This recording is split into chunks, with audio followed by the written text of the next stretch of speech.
咪同你講，我喺2019年開始幫人哋做 M 啦。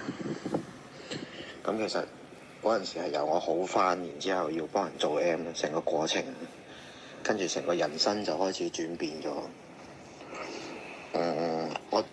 我係喺嗰個時期先至正式開始我泰國嘅生意。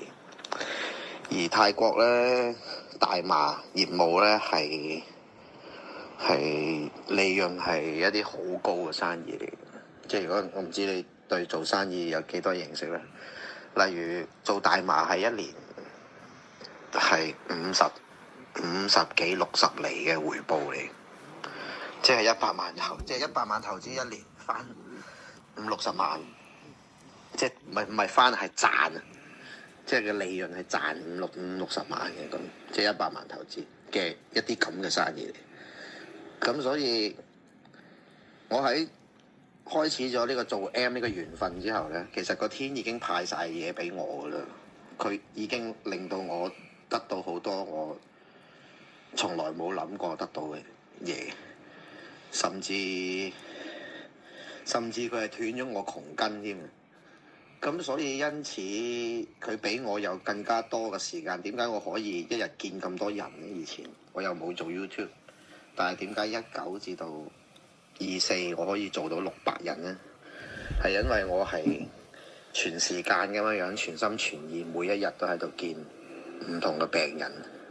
但係我做呢啲嘢咧，個天回報翻晒俾我啦，已經。所以對我嚟講，我去計算呢啲嘢咧，唔係去睇我收到幾多百蚊或者點樣樣。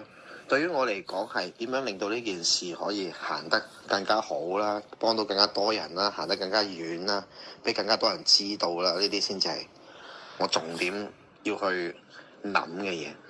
即係話，假如例如我哋今日傾嘅係一個64嘅，但係溫氏一天你，例如你話我峰哥，我開鋪頭啦，我想乜嘢嘢啊？咁喂，咁峰哥從你嗰度嗰啲單嚟，咁一定要再計過噶啦，你明嘛？喺我嘅立場嚟講，因為你成本多咗啊，對於我嚟講就唔係咁噶啦，所以唔好因為呢啲成數嘅嘢，坦白講對我嚟講幾多成唔係好重要，幫到人係最重要。所以溫氏有一天有啲乜嘢情況改變，唔好即係唔好話唔好意思去開聲，坦誠地講就得噶啦。